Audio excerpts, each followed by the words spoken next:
बहुत अच्छा बने।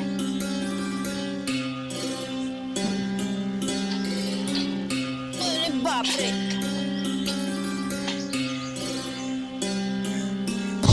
In a town in India, nestled between the green field and under the shade. ये बच्चा स्कूल जाने की बजाय यहाँ पार्क में क्या कर रहा है? जरा पूछती हूँ चल के।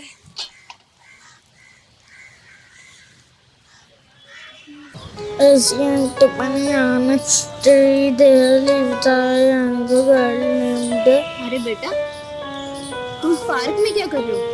इस वक्त तो तुम्हें स्कूल में होना चाहिए था। अच्छा, ये बताओ तुम्हारा नाम क्या है? दीदी मेरा नाम सावन है। सावन बेटा, पढ़ाई से डर लगता है क्या, जो स्कूल छोड़ के यहाँ पार्क में आके बैठे हो? नहीं दीदी, पढ़ाई से डर नहीं लगता। तो फिर स्कूल क्यों नहीं गए और ये पार्क में क्या कर रहे हो? अरे क्या हुआ बेटा, रो क्यों रहे हो? दीदी, कोर्ट में फैसला हुआ है कि मैं अपने पापा के साथ रहूंगा। कोर्ट ने फैसला किया है पापा के साथ रहोगे? मैं कुछ समझी नहीं बेटा, ठीक से बताओ। मम्मी पापा का तलाक हो गया है और पापा मुझे आज लेने आ रहे हैं, इसलिए यहाँ पे मैं छुप के बैठा हुआ हूँ। अच्छा, तो तुम्हारी माँ ने लड़ झगड़ के तुम्हारे पापा से तलाक ले लिया, यही ना? नानी पापा को पसंद नहीं करती है, मम्मी से कहती रहती है कि तेरे आदमी सही नहीं है। हे भगवान, आजकल की माएँ बेटियों की सास से भी ज्यादा खतरनाक हो गई हैं। बताओ, अपनी ही बेटी का घर बर्बाद कर दिया। हाँ दीदी, मुझे मम्मी पापा दोनों चाहिए, मैं किसी एक के साथ नहीं रह सकता। बेटा, तुम्हारा घर कहाँ है? यही पास में है। चल बेटा, मैं भी देखती हूँ तेरी नानी कैसे तेरा घर खराब करती है। चल बेटा।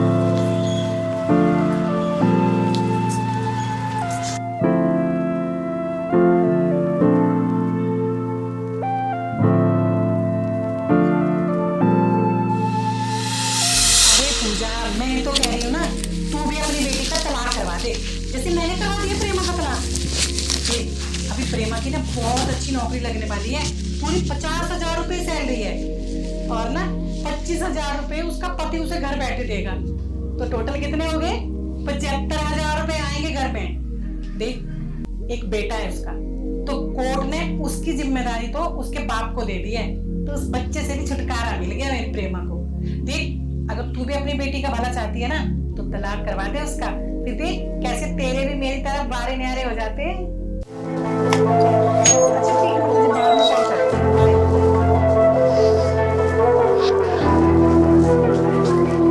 आ गए बेटा? हाँ मम्मी। बहुत गर्मी है क्या बाहर? हाँ माँ, बस पूछो मत, हालत खराब हो गई। एक गिलास पानी ला दो।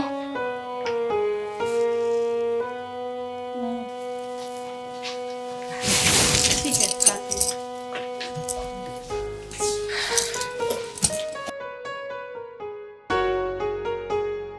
अरे सावन बेटा, ये अपने साथ किसको ले आया तू?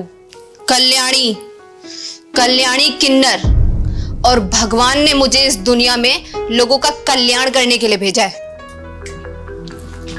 अरे कल्याणी है तो क्या लोगों के घर में जबरदस्ती घुस के उनका कल्याण करेगी? दीदी, यही है मेरी नानी, जिन्होंने मेरी मम्मी का तलाक करवाया है।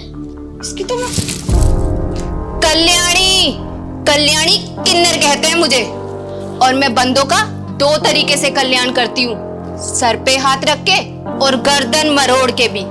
लेकिन ये बंदे पे डिपेंड करता है कि वो अपना कल्याण कैसे कराएगा। कल्याणी जी, आप यहाँ क्यों आई है?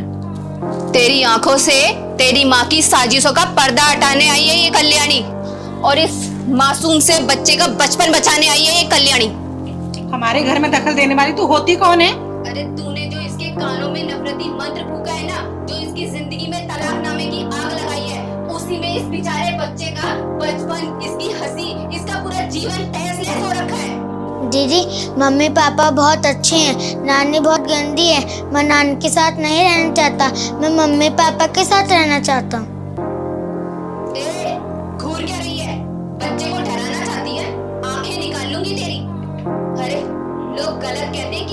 पूरी होती है। जिस घर में तेरे जैसी माँ हो ना, उस घर को बर्बाद करने के लिए तेरे जैसी माँ ही काफी है। तेरे जैसी माँ ही काफी है बेटी को सुहागन विधवा बनाने के लिए। अरे ये भी कोई जिंदगी है कि सुहागन होते हुए भी विधवा जैसी जिंदगी बितानी पड़ रही है। अरे तू है तेरे जैसी बेटी और तेरे जैसी माँ पर। मम्मी पापा आ गए।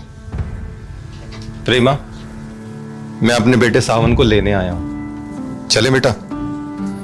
अरे बच्चे तो वो फूल होते हैं जो माँ की ममता की मिट्टी में पनपते हैं और बाप के प्यार की गर्माहट से खिलते हैं। और अगर दोनों में से एक भी अलग हो जाए ना, तो वो फूल खिलने से पहले ही मुरझा जाते हैं। सही कहा बहन आपने, बिल्कुल सही कहा। जिस औरत की डोर उसकी माँ के हाथ में होती है ना, उसकी जिंदगी की पतंग कटती ही कटती है। मैंने बहुत कोशिश की कि मेरा घर ना टूटे, लेकिन नहीं, मैं अपने घर को टूटने से नहीं बचा पाया। अरे जो औरत अपनी माँ के कहने में अपना घर बर्बाद कर लेती है ना, बाद में जाके वो छोटी छोटी खुशियों के लिए मोहताज हो जाती है। सासू माँ, आपकी वजह से 3-3 जिंदगियों से खुशियां रूठ गई हैं। आज नहीं तो कल प्रेमा को पछतावा जरूर होगा। रुको सत्यम, पछतावा होगा नहीं, पछतावा तो हो रहा है। प्रेमा तू पागल हो गई है, क्या बोल रही है? और ये कहाँ जा रही है तू पर्स लेके? अपने घर जा रही हूँ माँ। कल्याणी दीदी ने मेरी आंखों के ऊपर से वो पर्दा हटाया है जो आपने मेरे पति के बारे में भड़का भड़का के चढ़ा रखा था। कल्याणी दीदी, आपकी बड़ी मेहरबानी जो आपने मुझे समझाया कि एक तलाकशुदा औरत सुहागन होते हुए भी विधवा की तरह रहती है। नानी आप अच्छी नानी नहीं हो। चले प्रेमा? जी चलिए। कल्याणी जी, अपना आशीर्वाद दीजिए। आज आपकी वजह से मेरा उजड़ा हुआ घर फिर से बस गया। मेरा आशीर्वाद तुम दोनों के साथ है, हमेशा खुश रहो।